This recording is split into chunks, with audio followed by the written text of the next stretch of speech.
Thank you, Mr. Chairman. And Judge, thank you again for your time. I made a note earlier, Senator Blumenthal had mentioned that to do this job that you are before us, wanting to take on, it takes book smarts and people smarts. And I think that's a very appropriate summation. And as we have spent the past few weeks going through your records, getting to know you, reading letters that have come in about you, hearing from people, I've kind of looked at it and said, okay, she has been richly blessed with God-given talents. And then she has experiences and education.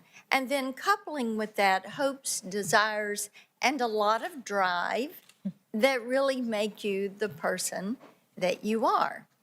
And we have heard from your friends about how you are a friend and you've been a mentor. And as one of my friends would say, and I bet you kind of feel this void, you're the answer lady for a lot of issues that friends would bring to you. You love your family, and they obviously love you. And I wish you could see your dad's face. It is wonderful. He beams when you talk about the things that he has taught you. But all of that has been repeated time and again in letters for you. But it's important that we know this, and it's why we continue to ask you about your views on issue, because all of that goes into forming who you are and your worldview, and it all is applicable to the job that you've done in the past, and likewise the job that you are going to do in the future. And it does have bearing on different issues. And it's been so interesting to me to get text messages from friends at home that are watching this. I had one from a friend from church. And she said, you know, she seems really likable, but I'm not sure I agree with her on the issues. And this is someone who is incredibly pro-life. And she's about my age, so she's a mom and a grandmom. And this is a question that is important to her, to look at life. And Senator Feinstein talked about that issue with you a little earlier today. You've also said today that it would be inappropriate for you to share your views on political issues or issues that might come before the court, like abortion. But I want to go to you on something you said when you were in private practice. You made your views on pro-life and the pro-life movement very clear. And in fact, you attacked pro-life women. And this was in a brief that you wrote. You described them, and I'm quoting, hostile, noisy crowd of in-your-face protesters, end quote. And you advocated against these women's First Amendment right to express their sincerely held views regarding the sanctity of each individual life. And I'm a pro-life woman. 79% of the American women support restrictions of some type on abortion. And so I find it incredibly concerning that someone who is nominated to a position with life tenure on the Supreme Court holds such a hostile view toward a view that is held as a mainstream belief that every life is worth protecting. So how do you justify that incendiary rhetoric against pro-life women? Thank you, Senator. The brief that you're referring to was a brief that I filed on behalf of clients who were clients of my law firm. This is in, I believe, goodness, 1999 or 2000, maybe 2000 or 2001. Yeah. I was an associate at a law firm, and I had appellate experience because I had just finished my Supreme Court law clerk position. And in the context of my law firm, I was asked to work on a brief concerning a buffer zone issue.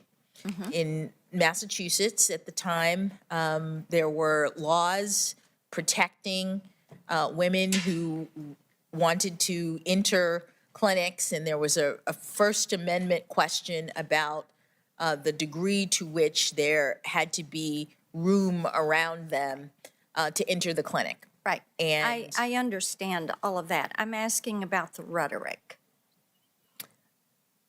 Senator, I drafted a brief along with Okay. the partners in my law firm who reviewed it, and we filed it on behalf of our client Okay.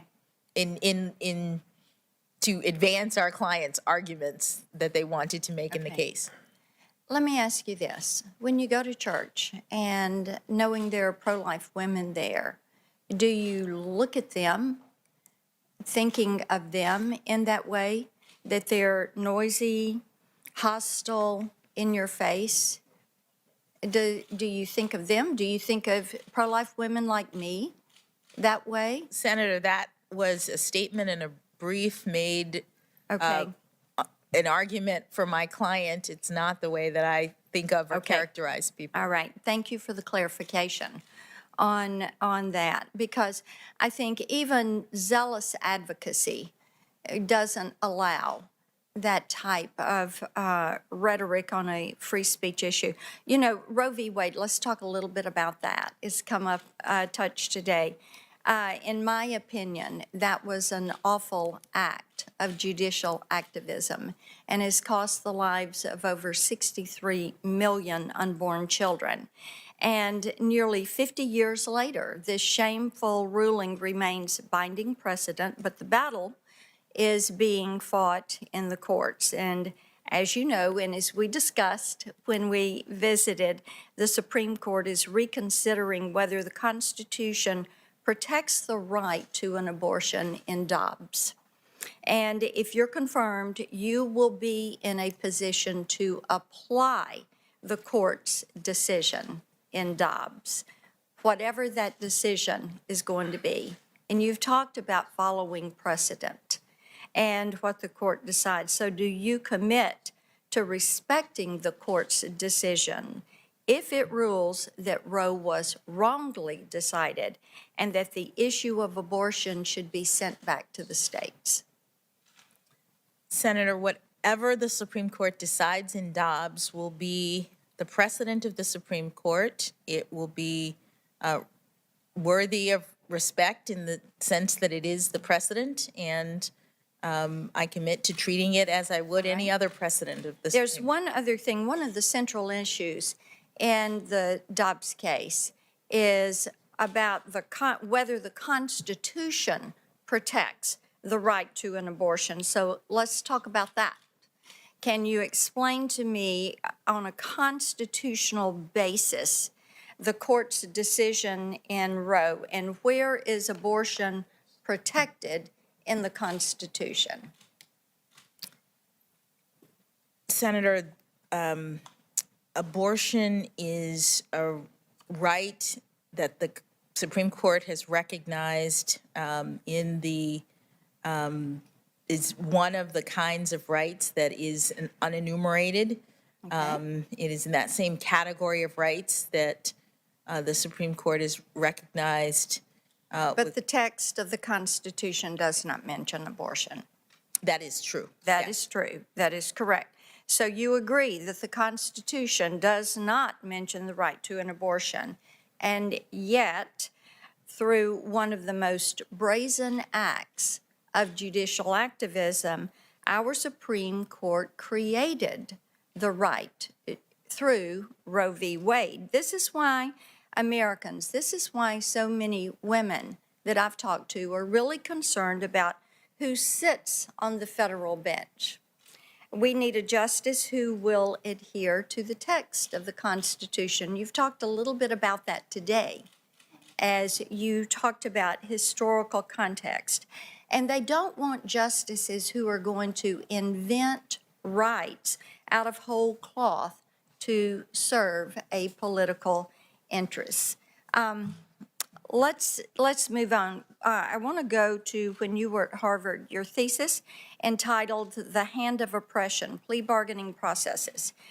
In that piece, you argued that judges have, and I'm quoting, I brought this up yesterday, personal hidden agendas that influence how they decide cases. So what personal hidden agendas do you harbor, or do you think other judges harbor? Thank you, Senator. That line, to the extent it appears in my thesis, was written by someone who had not gone to law school and was senior in college, who had spent a summer at an internship working in making observations in the context of a criminal justice internship. It is not a view Okay, that I then- hold. What led you to that belief? I'm thinking back, it's been 30 years, but Okay. the summer before my senior year, I interned at a public defender's office in New York. And I was part of a team of, there was lawyers and interns on this team, and they were Okay. handling misdemeanor cases. And So it was from an internship experience? yes, before I became a lawyer. All right, let's go to something else.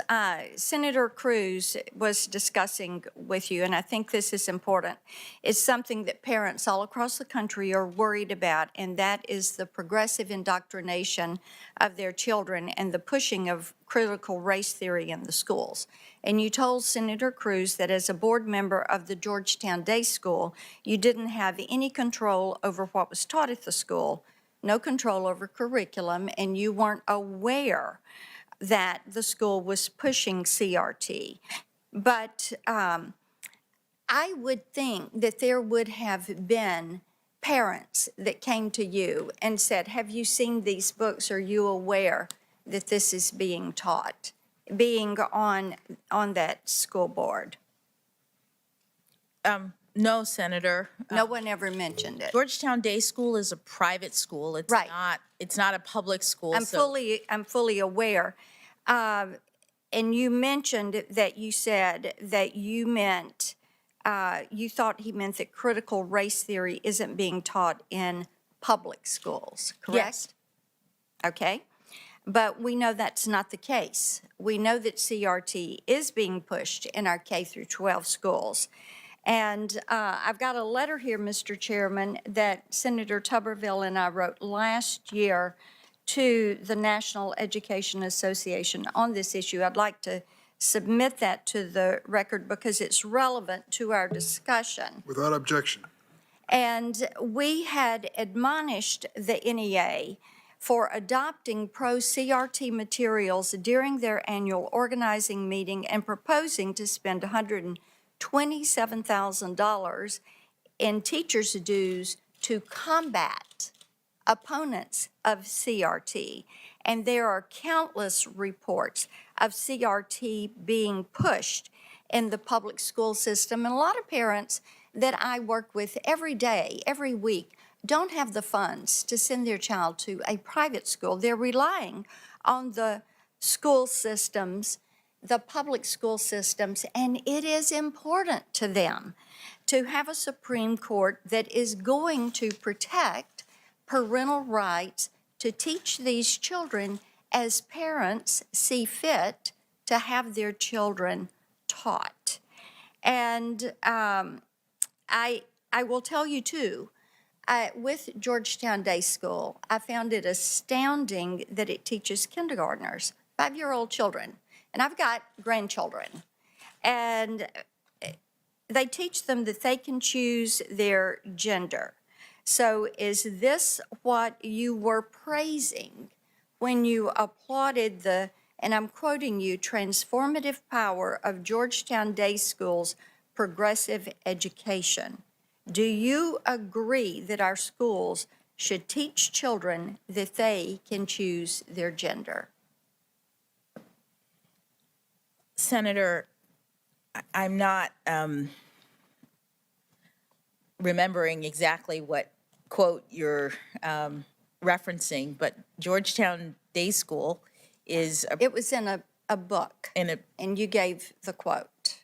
Okay. Georgetown Day School is a private school. Yes. That Yeah, I'm asking, do you agree that schools should teach children that they can choose their gender?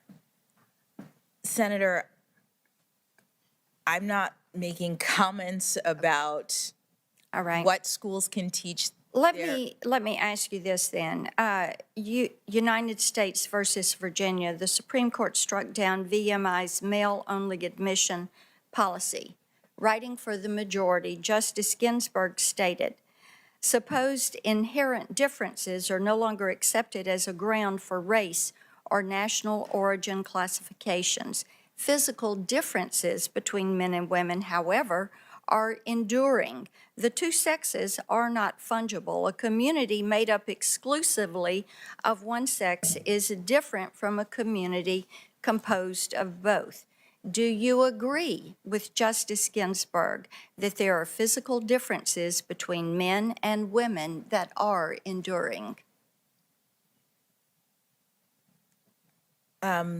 Senator, respectfully, I am not familiar with that particular quote or case, Okay. so it's hard for me to Okay. comment as to whether All or right. not. I'd love to get your opinion on that, and you can submit that.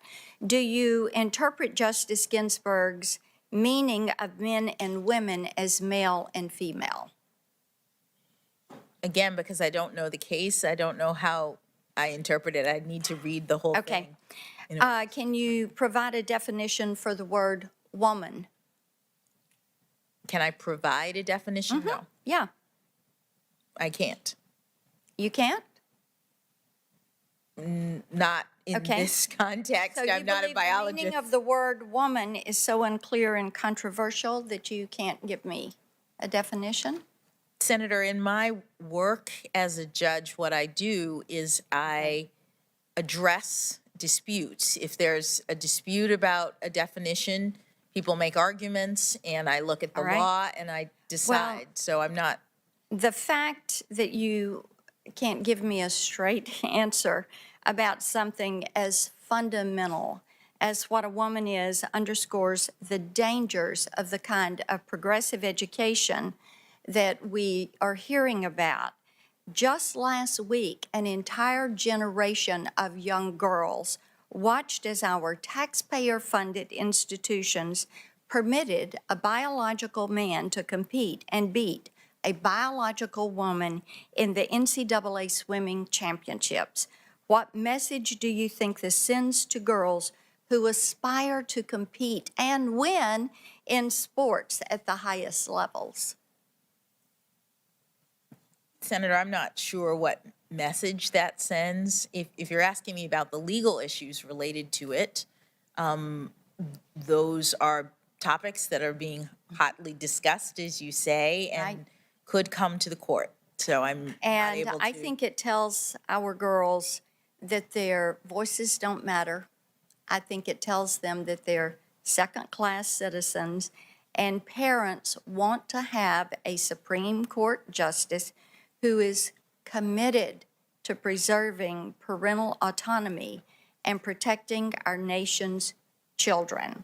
So let's move on. I want to go to the child porn issue, and I know that we've discussed this today on several different times.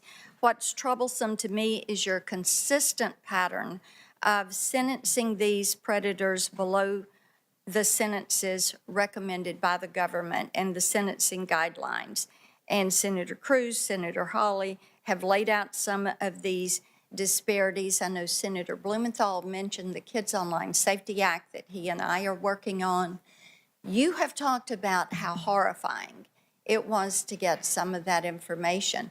As we have held these hearings, that too has been horrifying. We've had moms from all over the country call us and tell us their story of how these pedophiles, these child abusers, these pornographers are using technology. And that technology has really advanced. And unfortunately, we know that online right now, it is more dangerous for kids than ever. Here's a couple of stats for you.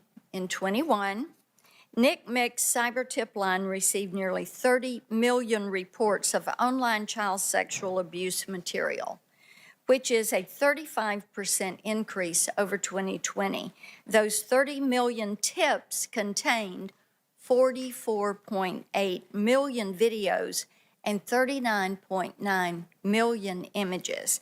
And as a mom and a grandmom, this is an issue of tremendous concern. I have grandsons that are 12 and 13 years old. And these are things that concern me, how these people work. I find the discussion that you made, the distinction you made between pedophiles who produce child pornography and those who are only collectors to be one without a difference. You said, and I'm quoting you, that it was a mistake to assume that child pornography offenders are pedophiles.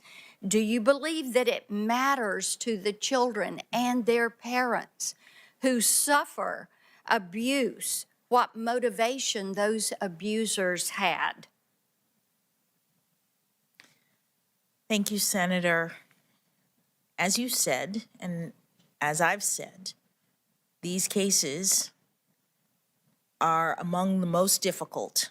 They are. For judges who have to deal with the evidence, judges who, like me, are parents. My question, Judge, do you think it matters to the kids and their parents, the motives of the abuser, of the pornographer? Senator, it does not matter Okay. to the victims in these cases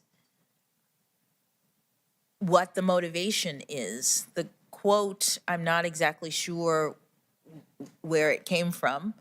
I know that what Senator Cruz showed me before was questions that I was asking in the context of a hearing to. Okay.